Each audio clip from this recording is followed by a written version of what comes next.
Welcome, dear viewer, to Hope Channel Kenya, the TV station that brings light in your family wherever you are. And this is Thinking Cup, the talk show that brings solutions to your life, gives you time and opportunity to think through issues and find solutions and apply them in life. And we bring you professionals, we bring you scholars, we bring you opinion leaders, men and women who spend their time making life livable. And with me today is Agri Mokaya. He's an assistant lecturer in the Department of Public Health in the School of in the University of Eastern Africa, Baraton. And welcome, Thank you. Agri. Thank you. Agri, I want to ask you some questions, and as we look at public health, Yes. as it is, whether it's a phenomenon, it's a subsector of the economy. Mm-hmm. What's the sense and state of public health today? I think I would start by saying that actually public health is much wider and broader than most people think about it, because basically we are concerned with trying to prevent diseases, ill health, and trying to maintain the good health that's actually there. But we are working with the whole populace. Mm-hmm. So I would say right now, in terms of the structures in place, in terms of the government, in terms of private sector players, and even with some of the indicators that we have from the WHO, the Sustainable Development Goals, we are actually making good progress to where we need to be, mm-hmm. but we are not there yet. Mm-hmm. Because right now we are still grappling a lot with some of the communicable diseases. We're talking about some of these diarrheal diseases, and these are things that are preventable. Mm-hmm. We know this is the solution. Mm-hmm. But we are having a problem in terms of either delivering that knowledge or delivering that intervention, mm-hmm. or the prevention, mm-hmm. to the community where it's needed. The structures are there in place, but mm-hmm. there are still a few challenges in terms of trying to meet the targets and the goals that we have set. Talk a little bit about the professional status of mm-hmm. public health. Professionally speaking, actually at the moment now, which is different from what it was in the past, we now have a professional association, mm-hmm. The Association of Public Health Officers of Kenya. Mm-hmm. We also now have the Public Health Officers and Technicians Council, mm-hmm. which is basically in charge of accrediting, training, and the profession or the practice of public health in Kenya. Mm-hmm. So this is something that is actually fairly new. Mm-hmm. The PHOTC came into force about 3 years ago. Mm-hmm. Mm-hmm. AFOC, the association, has been there for some time. But right now, I think the first degree public health officers, if I can call them that, were trained just late 90s, so graduating in the early 2000s. Yeah, that started out at Moi University, and now we also have that here at Baraton as well. So professionally speaking, compared to maybe medicine or nursing, it's relatively newer, mm-hmm. but I think possibly just as important, if not more important. Growing up, I used to hear something like borafia. Yes. And do we still have to talk about borafia? Does it ring a positive thing for you guys? Yes. Even coming up in university, yes, there is borafia, which is afya bora. At the end of yes, it is. at the end of the day, right. It's actually still important even now. Mm-hmm. Of course, there are those old tags that people are used to, or this is somebody who's come maybe to Inspect the meat. Yes. inspect the meat. Yes, somebody's come to inspect the meat, maybe inspect a given premise here or there, and those roles are still important, but the role is much broader. We're talking about inspection of building plans, we're talking about premises inspection, we're talking about health education, health promotion, we're talking about water supply, water quality, sanitation, hygiene, and also, public health is interesting in that it's practiced both by people in the government and those who are in the private sector. So you have organizations like AMREF, Red Cross, their core business is basically public health. Yeah. Is it more about when I have someone who is a public health professional, what should I understand him to be all about? Is it about advocacy? Is it about regulation? He's not a clinician? No, not a clinician. You see, clinicians by their very nature, it's mostly individual based. Right. You're thinking about a particular therapy that can be applied to a particular part of the body to solve a particular problem. But when it comes to public health, we are trying to look more global. Right. I can give you an example, like when it comes to things like immunization. Of course, as an individual, you'll want to be immunized. And a clinician is the one who will be responsible for administering that immunization, though also that vaccination, but also a public health officer can do so. However, for us, we would be thinking about, there's like a set minimum number of people we need to immunize in a given community. So you look at numbers.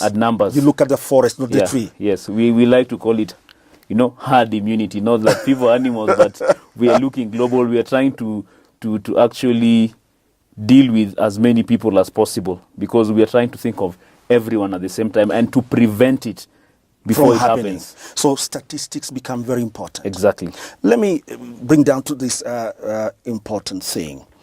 I look at the environment and I look at informal settlements. Today we're so polite about our language. Yes. We don't say slums, we say informal settlements. Indeed. And I look at the hygiene, the sanitation. In parts of this country we have something called flying toilets. Yes. Where are public health officials? Are they on top of things? Of course, they are, of course, but you see in every situation there are certain challenges, especially for informal settlements. Some of the... Isn't there a bare minimum? Yes. That should be advised. You see, and recommended. Let me help to put some of these things in perspective. Even within some of those informal settlements, there have been so many projects that have been done in terms of educating the members of the public, in terms of actually providing infrastructure. But to begin with, an informal settlement by its definition was not planned. It's by default. By default, it came up. Yes. And now most times it's difficult, not impossible, but difficult to build systems around something like that that's already existing. But if you have a given space and you're planning for it, you're planning for your sanitary accommodations, you're planning for your waste management, it's easy. But when you come to these informal settlements, it goes even beyond, you can provide public toilets. But for it to be sustainable, somebody needs to pay for it. And even if you say, fine, let's charge a shilling per person each time they need to use.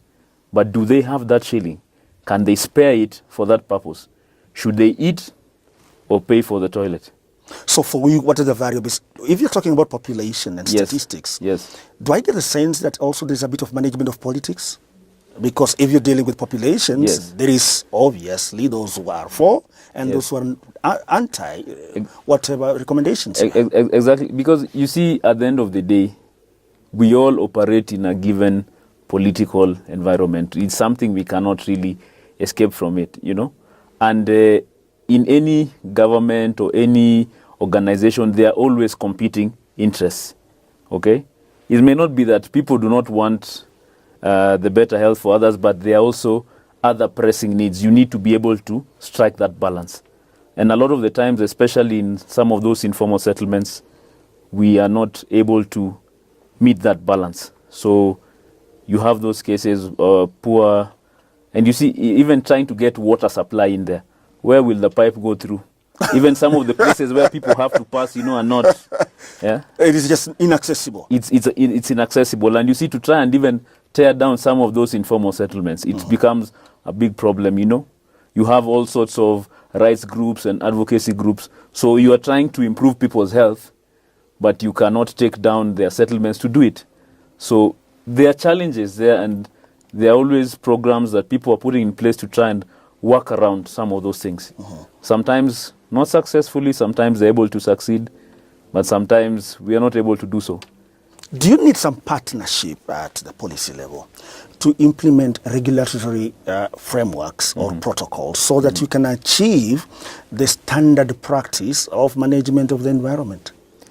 Like in Kenya, I think that police are charged with almost everything to do it. Yes. But a policeman is not trained to appreciate public health issues. Well, even a public health officer, as and of themselves, they are also an enforcement officer. We are able by law? Yes, by law, a public health officer can enforce to a certain extent. Right. Okay. The Public Health Act gives public health officers very wide and sweeping powers in terms of inspection of premises. If you are within your jurisdiction, you are able to access a premise anytime during official hours. Some provisions even say anytime between 6 a.m. and 6 p.m. to be able to execute provisions of that Public Health Act. But now, at the end of the day, the person in that premise also has same and similar rights under that constitution. And so, the same way, you cannot just force. In fact, what is recommended is to try and persuade.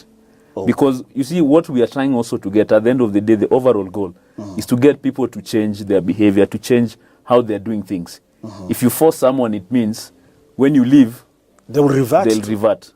If you persuade them, you get them to see the benefit to them and even to the wider society of complying with the law, then, we are able actually to, concentrate. Let somebody now move from enforcing to go and concentrate on other areas that actually need that, direct intervention. So do we do more?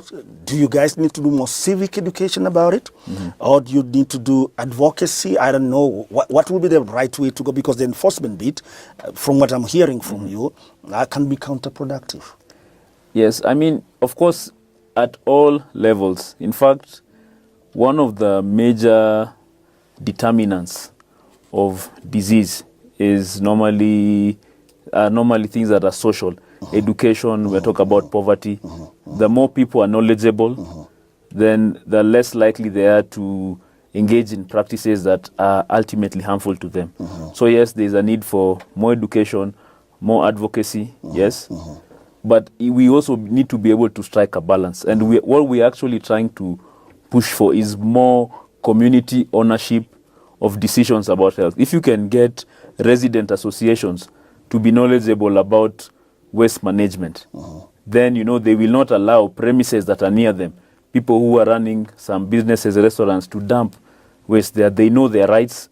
They're able to also act as part of that enforcement. So, yes, we need more of that and more engagement with the community, because ultimately the goal is to get the community to own it? To own it and take responsibility for decisions about their health, so that now even whatever is being driven, and even the way now the health system is structured in Kenya, the agenda is now being set bottom up, what the community needs, so that people who are in government, those with the resources, are actually providing what people need. They facilitate. Exactly. Is the community well informed to make very, very intelligent decisions so that they can then go up with those decisions? Yes, we have what is called a community strategy. And basically through community health volunteers. Of course, previously they were known as community health workers. The government is actually able to closely, and these are people who are working maybe in charge of a few households in a community. They know what the needs are.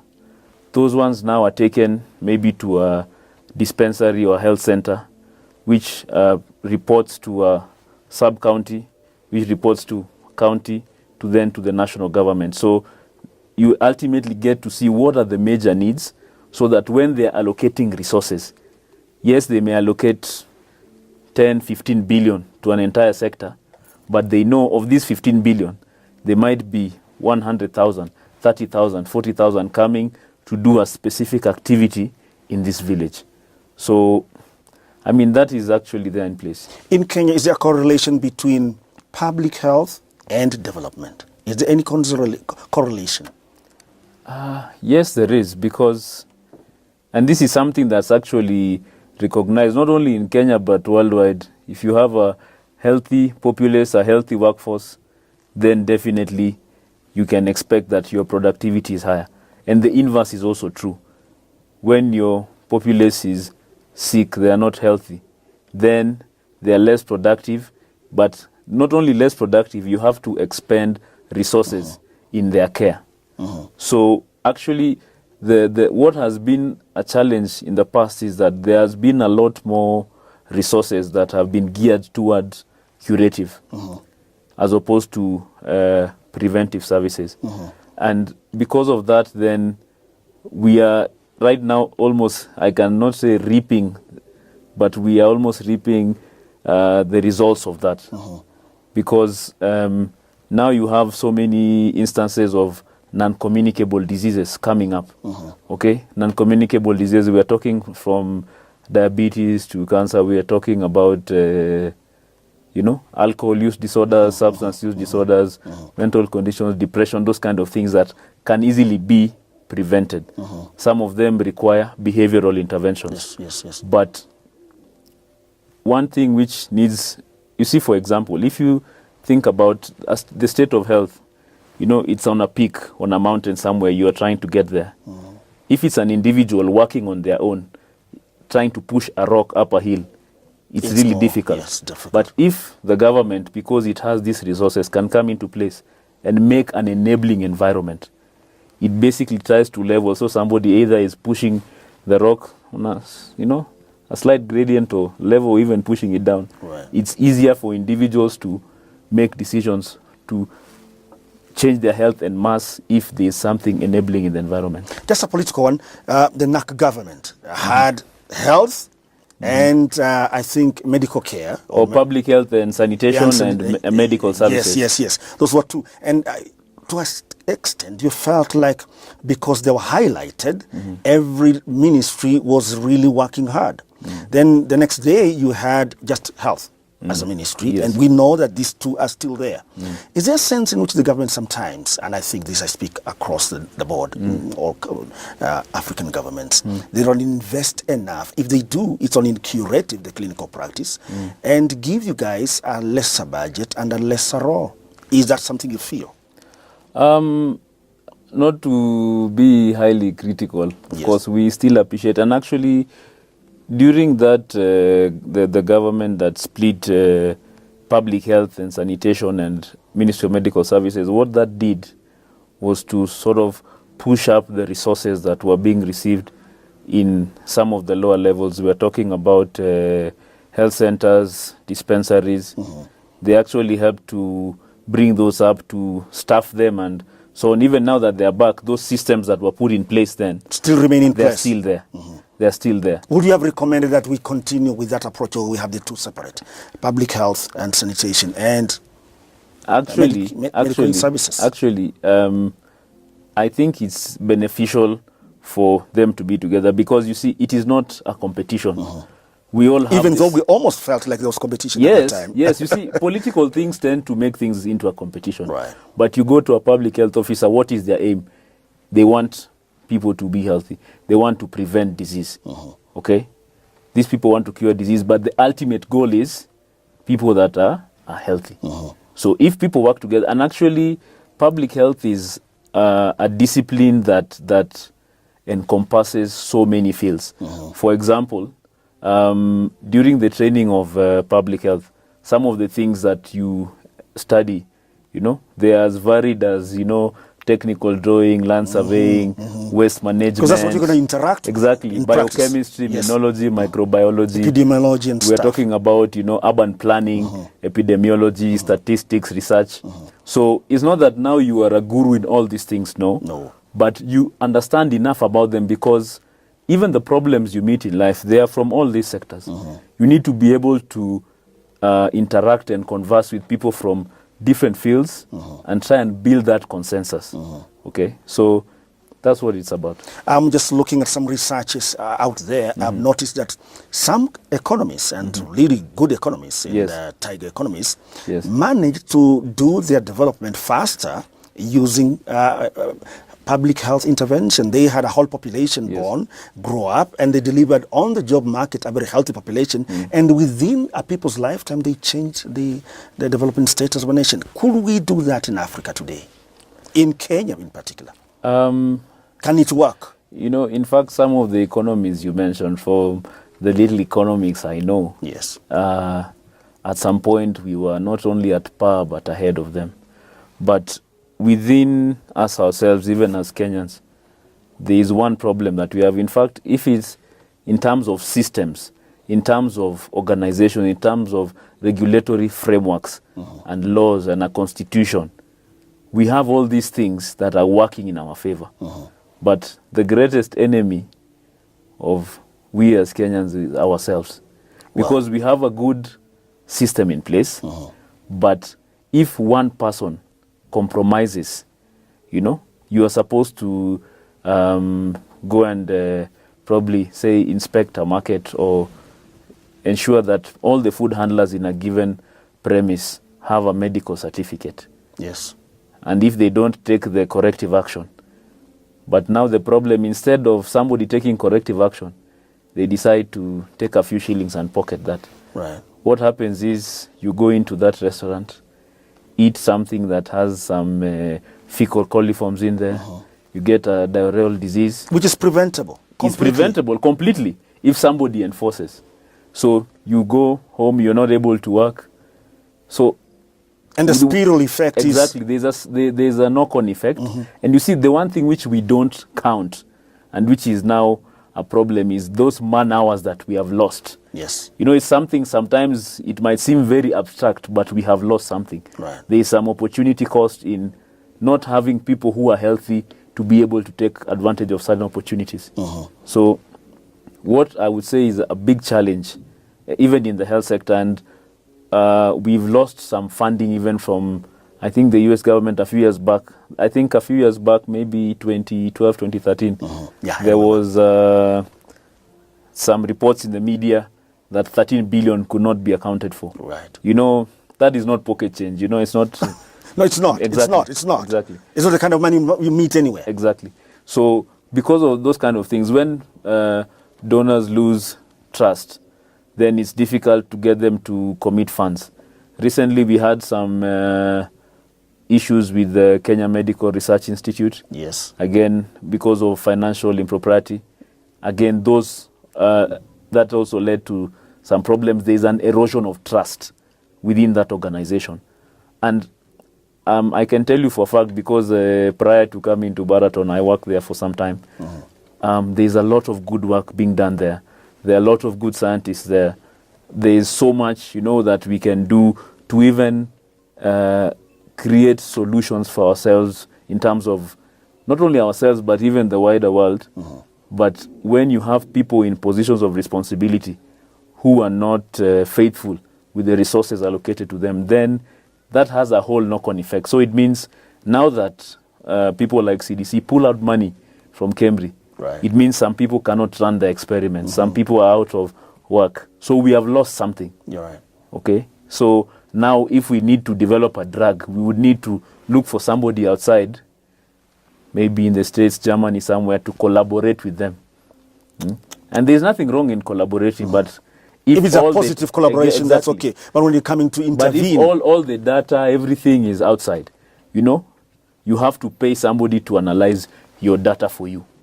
Yes, which we can do here. You have the capacity, you have the structures, but now because you have eroded trust, nobody can trust you. Exactly. That's Agri. He's talking about one man doing something wrong, and there's a knock-on effect to the rest of the population. You lose man-hours of the economy in terms of service. You also have withdrawn trust from partners, and you have sick people. He's saying things that we need to think about. Where are you as a professional? Who are you, and what are you doing? Are you pocketing a few coins? I'm talking about 13 billion. That's a few coins for some people in this country. And yet, the effect is we lose trust from those who need to partner with us and help us change and get this economy going forward. This kind of discussion comes to you from Hope Channel Kenya on Thinking Cup, the talk show that brings solutions to you. It helps you to think. It helps you to begin to engage and look for solutions in your environment. Don't go away. We're coming back shortly.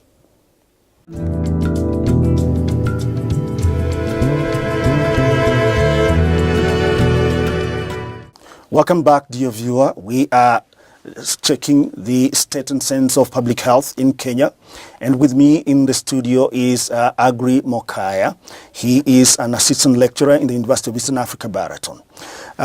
Agri, sometimes when I look at the media, when I listen to news, when I read, I get very disturbing news from county government regarding the management of health in this nation. Mm-hmm. Is that how you feel as a professional? Definitely yes, to a certain extent, especially when it comes to management of the human resources for health. We are talking about still the clinicians, the nurses, the doctors and the nurses especially, having a problem in terms of their pay, because they have done work but they don't get paid, or when they get paid it's not on time. And at least the little accounting I ever did, mm-hmm. I'm told that money has time value. Yes. You need to get paid on time. On time. So you can spend it on what you want. Exactly, you're right. So in terms of, this issue of devolving healthcare, it has been a double-edged sword, because yes, there have been a lot more resources. Any health center you walk into right now, at least I had some privilege to visit some of the smaller facilities in Machakos County. 1 or 2 ambulances in a very small health center, mm-hmm. That's commendable. It's commendable. Those are good resources. Mm-hmm. Some members of staff who have been hired to man some of those facilities. We're talking about also, I've seen people putting in, solar projects in place in health facilities where it's off-grid, and they're able to offer certain maternity services. So in terms of being able to upgrade some of the facilities that are close to the people, it's been really good. In terms of being able to acquire equipment, recently the government was leasing some machines for all the 47 counties. Very good, very commendable. But in terms of the human resource management, we have absolutely poor. We are zero. Absolutely. What poor. needs to be fixed regarding that one, of management of the human resource?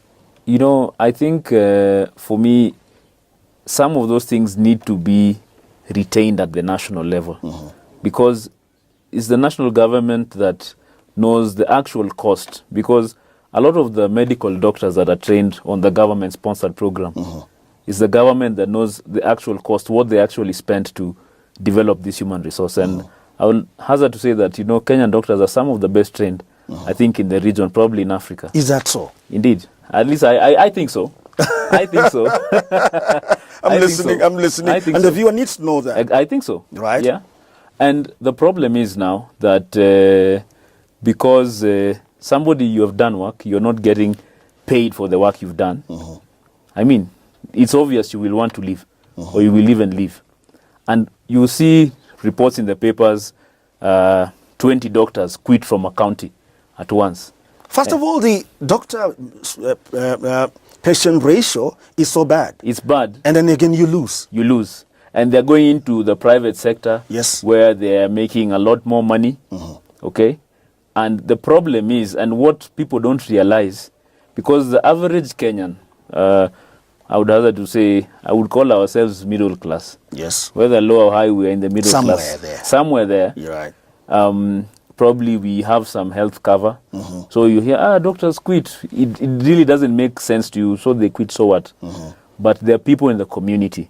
And these are the majority. The majority at the bottom of the pyramid, the majority. These are actually the workforce. These are the people who build the economy. Yes. But who handle the brick and mortar. Exactly. Not paid enough, so they need to actually get these high-level services in the community where they are. But they cannot get them because these people have quit. And then this has a knock-on effect on the economy. It doesn't matter how many billions of shillings or dollars or pounds you pour in there. If your human resource is not healthy, it's not motivated. Not motivated, then there is nothing. So number one, you are chasing away the high-quality practitioners who can actually improve health levels in the community. And deliver then now good labor. The community itself becomes unwell, and there is nobody to handle it. Yeah. So the thing they have to do is just stay home and die. I'm sorry to be as blunt as that, but that's what it is. Why do we still have preventable diseases still our problem? And now, from where I sit, I agree. Yes. I'm also seeing an escalation of non-communicable diseases. Yes. And I'm seeing the structures we have. Number one, our access is poor. You talk of insurance. Yes. Then secondly, the ability to, our health facilities themselves, really there is a bit of improvement like you have pointed out, but they cannot handle these complicated diseases like cancer, like hypertension, like diabetes, because of lifestyle change, and yet it's escalating. And I have said on this show with some other people that we have begun something called health tourism in India. Yes. How do we fix this? Actually, what is unfortunate is that, like I said, our health practitioners are some of the best to be had anywhere. I hear you again. Okay. However, and some of them are specialists. They've been trained in the UK, in Australia, in India, wherever you can think about it. They are consultants of no mean repute. Yes, but when they come here, they don't have the equipment they need. The equipment is not there. I met a doctor. She had gloves in her pockets because they were not enough. So she needed to treat someone and there was nothing she could do. So she needed to hide a few. That's not a good thing for a professional. It's not. And you see, the thing is, like when, people who are in charge of managing healthcare think all we have to do is just pay these people once in a while. But they're not actually really investing. Because ask yourself this, if you think about Kenyatta National Hospital, right. This was built by the British. Tell me of one hospital comparable to Kenyatta anywhere in Kenya. Maybe in the region, in fact. Even in the region, there isn't. And what has stopped, we have this, even in the former 8 provinces, we should have had at least a facility of the scale of Kenyatta Hospital in each of those regions. Was ours a poverty of ideas? Yes. Not necessarily even a poverty of ideas, but attitude. People do not actually see the value in health. They don't see the relationship of health and development. And that's where we are getting it wrong. So you're pumping in a lot of money, you're building roads, it's well and good. You're building a nice standard gauge railway, fantastic. But in terms of health, that's life itself. It's life. So you're building nice roads and a standard gauge railway for people who will not be alive to use it. Anyway. Exactly. Let me ask you something that we can't talk on and talk on about this. But let me just come to where the rubber meets the road. It's about our houses. We have a look at the settlements that we have around. Back to whether it's informal or informal. I get sick. I really get sick. That, for example, a city as huge as Nairobi, one of the largest cities you have on the continent of Africa, if you ask me, it is just a couple of slums all over the place and 1 or 2 good formal settlements. Should we be there this time? That there are no planned settlements, and you guys in the public health are watching this spiral thing, and it's like you're helpless. I think, that problem is a lot more systemic than you may think, because these informal settlements, they come up where they are very high-class settlements, Yes. So think of Karen, informal settlements. In the Think neighborhood. of Runda, informal settlements. In the Lavington. neighborhood, Lavington, and so on, informal settlements. But this is something, you know, as I said, this thing is multi-sectoral. It starts even with the physical planners.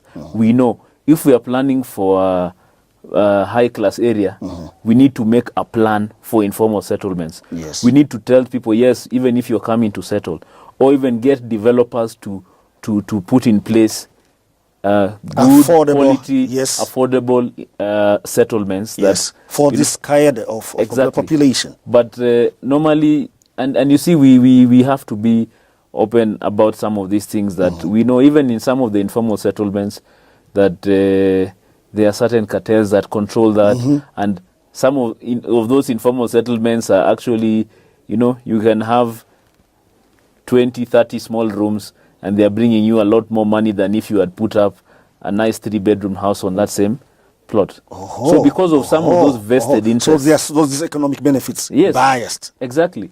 And so, you know, when people don't see, and when a society is reduced to everything being about the money, then we are not able to see the actual overall benefit, you know, in economic terms of having a reasonable settlement in this area. That I agree that we know that this is a river, Yes. and that some people have gone and put up huge structures Exactly. there, and then tomorrow when the structure collapses, somebody rushes in and say, oh, we're condemning this building. I'm asking, where were the professionals like you when this was coming up? I'm talking the engineers, I'm talking about you guys. Listen, we are there. And? We are there. We even give advice, but you know, the thing about advice is that it has to be taken. It has to be adhered to, even if people give very strong recommendations. When they are outside interests, It's hot air. yeah, it's just what you will go there, you know. Sometimes it can even put your own life at risk, but you go there and you give the right thing, tell them this is what you actually need to do. This is what is needed. You cannot actually put up a structure. This is actually a swamp. This is a river. You cannot do this. But you find that they've come up really quickly because of all those political interests. So, in fact, in terms of what I think would be something really radical, Right. would be to actually have a way to educate those who wield serious political power about the actual benefits of actually doing things right, giving the systems a chance to work. Yeah, because we've basically tried everything, you know, And it's not working. working with the system and people cutting corners. Right. Why not give the system, give the trained people, the personnel that you have trained, who are highly skilled, give them the right equipment, the tools, listen to them when they actually tell you. I'll give you a good example. Recently, I went to Kigali. Yes. And for them, they do not have really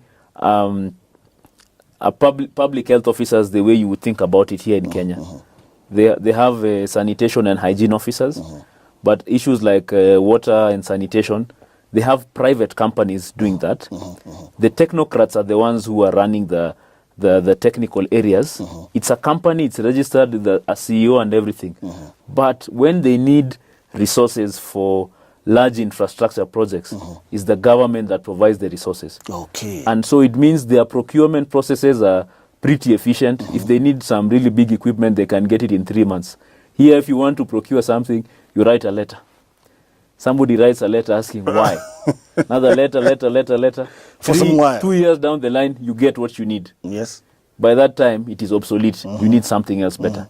So we actually need to give professionals that time to work. I actually believe strongly that not only do we have, but even here in Baraton, we are training some of the best health professionals you can ever have. Is that so? Yes, our nurses are, Yes. I in hear. fact, the best in the country. Yes. I There's dare no anyone question. to say anything different from that. Yes. We have our medical laboratory sciences, we have public health. So we have that. We have those professionals. They're trained. You see, for me, I was trained by the best and I'm training the best. Okay? Give them a chance to work. Give the systems a chance to work. Now, looking at if I'm going to put up a house in the village, now not even in a town, Yes. how do you give me counsel? What are the things I need to factor in as I'm setting up a home? By the way, I know that this is a place in Africa where settlements just spring up No one cares. There's no planning. Then tomorrow after I've done my house, then you come and tell me, wait a minute, you did something wrong. But if I start with you, the engineer and everyone else, what will you be your quantitative contribution to my building my home? For just from a public health standpoint, of course, before you do any sort of major construction, if at all, you might need also to start with NEMA first. Yes. You might also need to talk to people with physical planning, because sometimes where you want may not be zoned for that. But how does that? I want my viewer to understand that zoned means what. There are given areas. There are certain areas that are commercial. Okay. Some are residential. Right. It's the same way you can have some land which is zoned to be residential, and if you want to put up a commercial building, then you have to apply for a change of use. Yes. And go through all those procedures. Is this not like in the public domain? Do people know? I don't know. It is known, and the unfortunate thing, we do some. There are public health laws, and one of the things we learn is that ignorance of the law is no defense.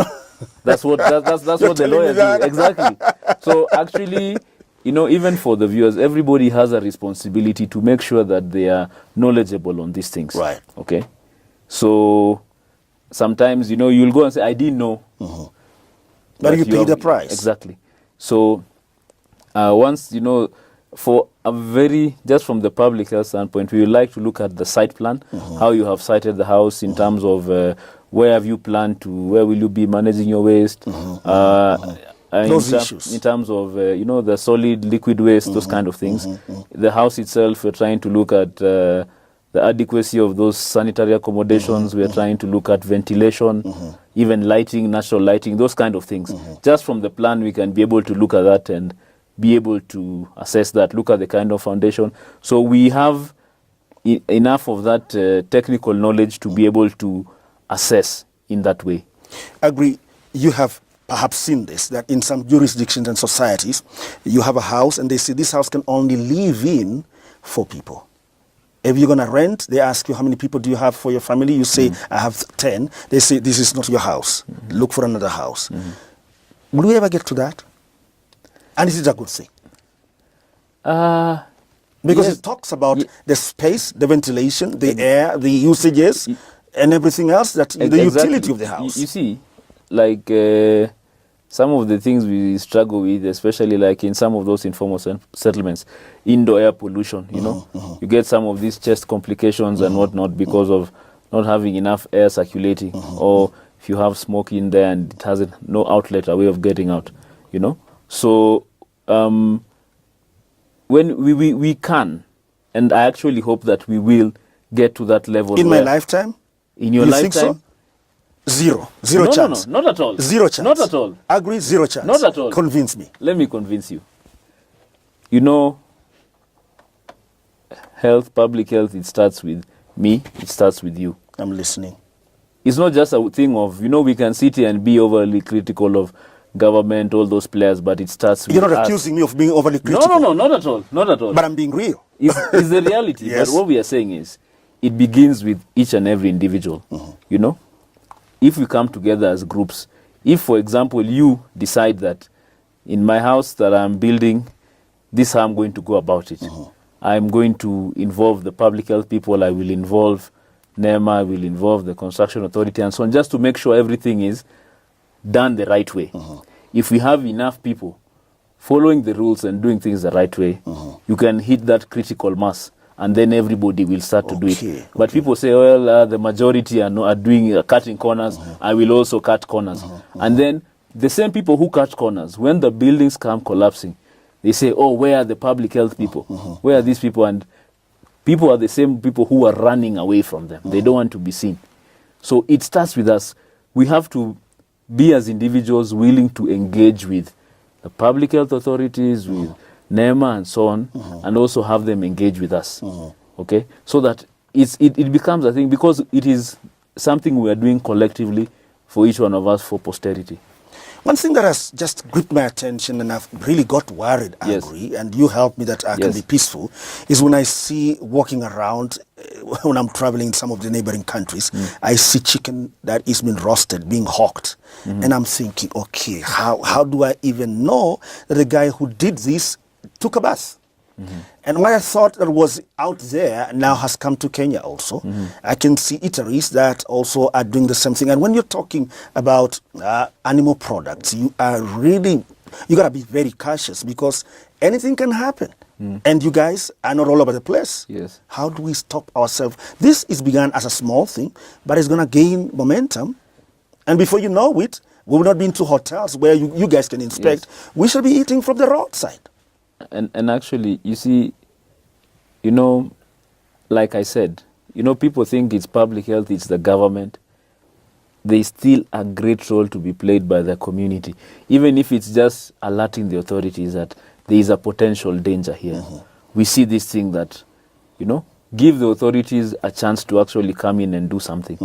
You know, in terms of some of those eateries, you know, everybody is required by law to have every food handler is supposed to have a medical certificate every 6 months. Yes. However, I wonder whether that happens in those places. it may or may not.